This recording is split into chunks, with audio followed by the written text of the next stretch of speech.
بسم الله الرحمن الرحيم. اللهم أنت ربي لا إله إلا أنت عليك توكلت وأنت رب العرش العظيم ما شاء الله كان وما لم يشأ لم يكن ولا حول ولا قوة إلا بالله العلي العظيم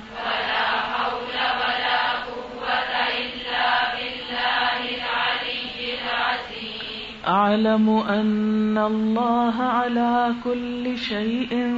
قدير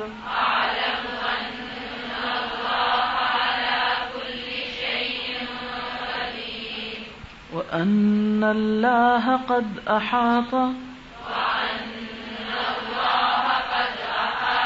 بكل شيء علما اللهم إني أعوذ بك من شر نفسي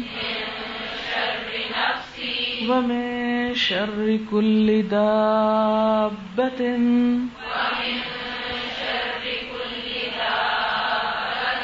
ربي آخذ بناصيتها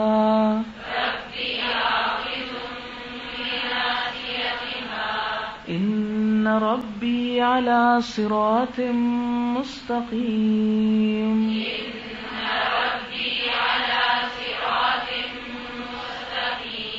اللہم اے اللہ انت ربی تو ہی میرا رب ہے لا الہ الا انت تیرے سوا کوئی الہ نہیں علیک توکلت تجھ پر میں نے بھروسہ کیا وانت اور تو رب العرش العظیم رب ہے عرش عظیم کا ما شاء اللہ جو چاہتا ہے اللہ کانا ہو جاتا ہے وما لم یشاء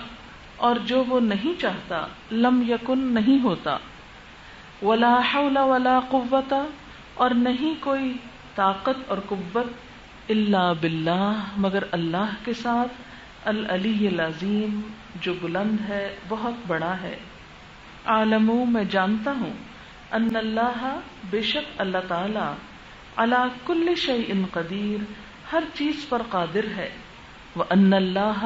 اور بے شک اللہ تعالی قد احاط تحقیق اس نے گھیر رکھا ہے بکل شیء ہر چیز کو علم کے اعتبار سے اللہم اے اللہ انی اعوذ بکا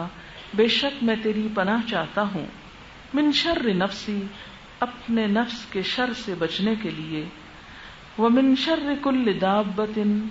اور ہر جاندار کے شر سے بچنے کے لیے ربی میرے رب نے آخذن پکڑا ہوا ہے بناصیتہا اس کی پیشانی کے بالوں کو ان ربی بے شک میرا رب علی صراط مستقیم سیدھے راستے پر ہے. اس دعا میں بھی ابتدا میں اللہ تعالیٰ کی حمد و ثنا کی گئی، اس کے رب ہونے کا اقرار کیا گیا، اس پر بھروسے کی بات کی گئی، اور پھر اس بات کا اقرار کہ ہر چیز اللہ کے حکم سے ہوتی، جو وہ چاہتا وہ ہو جاتا ہے، اسے کوئی نہیں روک سکتا، اور جو وہ نہیں چاہتا وہ کوئی کر نہیں سکتا. ساری قوت اور طاقت صرف اس کے پاس ہے اور وہ بہت بلند اور بڑا ہے. اور پھر یہ دوبارہ کہنا کہ عالم مجھے اس بات کا علم ہے، میں جانتا ہوں، اقرار کرتا ہوں کیا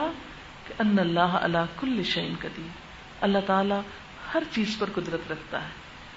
وَأَنَّ اللَّهَ قَدْ أَحَاطَ بِكُلِّ شَيْءٍ عِلْمًا اور اللہ تعالیٰ نے اپنے علم کے ساتھ ہر چیز کو گھیر رکھا ہے، کوئی چیز اس کے علم سے باہر نہیں، وہ کسی چیز سے بے خبر نہیں. پھر دعا مانگی گئی کہ اے اللہ میں تیری پناہ میں اپنے آپ کو دیتا ہوں اپنے نفس کے شر سے بچنے کے لیے، ومن شر کل دابۃ اور ہر جانور کے شر سے بچنے کے لیے.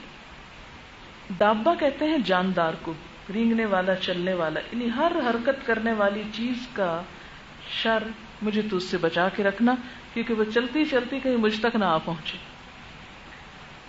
آخذ بناصیتھا، میرا رب ان سب کی پیشانی کے بال پکڑے ہوئے، اور کسی کی پیشانی کے بال ہاتھ میں آ جائے تو پھر کیا ہوتا ہے؟ انسان ہل نہیں سکتا۔ ان ربی علی صراط مستقیم، بے شک میرا رب سیدھے رستے پر۔ اس دعا کے بارے میں